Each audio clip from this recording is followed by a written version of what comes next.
এই পৃথিবী থাকার জায়গা নয়। কিয়ামতের সময় আল্লাহ তাআলা মালাকুল মাউতকে বলবেন সবার রূহ কবজ করে ফেলো, সবার, কেউ থাকবে না, সবার রূহ কবজ হয়ে যাবে। আল্লাহ মালাকুল মাউতকে বলবেন, মালাকুল মাউত কি অবস্থা? বলবে সব শেষ। মাইয়াবকা, কে বাকি? মালাকুল মাউত বলবে জিনেরা বাকি, যাদেরকে দেখা যায় না। আল্লাহ বলবেন জিনদেরকেও শেষ করে ফেলো, রূহ কবজ করো। মালাকুল মাউত আজরাইল জিনদের রূহ কবজ করবে। আল্লাহ এবার জিজ্ঞেস করবে, ইয়া মালাকাল মাউত আখবিরনি মাইয়াবকা, এবার বলো আর কে বাকি? মালাকুল মাউত বলবে, আল্লাহ মানুষগুলো সব শেষ, জিনগুলাও শেষ, এবার বাকি ইবলিশ শয়তান, ইবলিশরেও শেষ করো, ইবলিশও শেষ। আল্লাহ আবার জিজ্ঞেস করবেন, ইয়া মালাকাল মাউতি মাইয়াবকা, আর কে বেঁচে আছে বলো।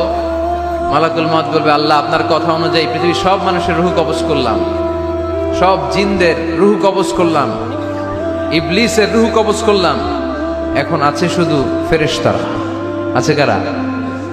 যাও ফেরেশতাদের রূহ কবজ করো, ফেরেশতাদের রূহ কবজ হয়ে যাবে।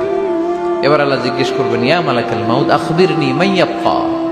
মালাকুল মাউত বলবে, আল্লাহ আপনার কথা মতো ধরে ধরে সব শেষ, ফেরেশতাও শেষ, 4 জন ছাড়া।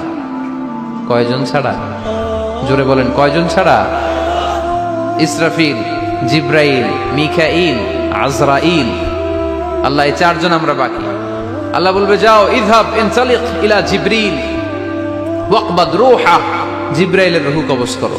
ইযহাব ইলা ইসরাফিল ওয়াকবাদ রূহা, ইসরাফিলের রূহ কবজ করো। ইযহাব ইলা মিকাইল ওয়াকবাদ রূহা, রূহ কবজ করো। ওই 3 ফেরেশতাও শেষ। এবার আল্লাহ তাআলা জিজ্ঞেস করবেন, ইয়া মালাকাল মাউত আখবিরনি মাইয়াবকা, হে মালাকুল মাউত আর কে বাকি আছে বলো।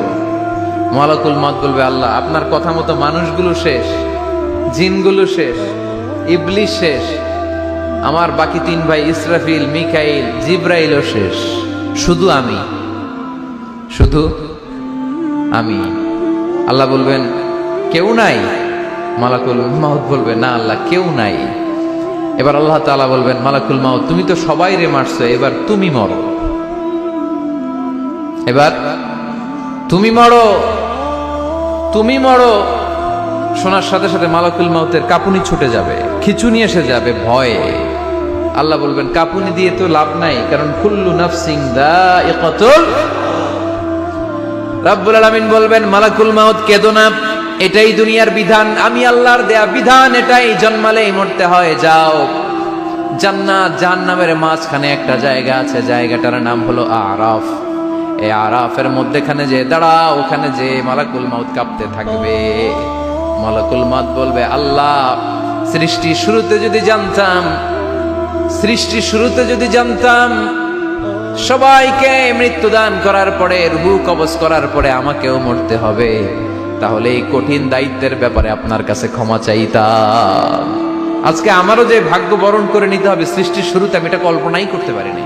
আল্লাহ বলবেন, নো টক, মুত, ইয়া মালাকাল মাউত, মর, মরে যা, মুত, মরে যাও। বলার সাথে সাথে মালাকুল মাউত এক বিকট চিৎকার হাঁকিয়ে মরে যাবে।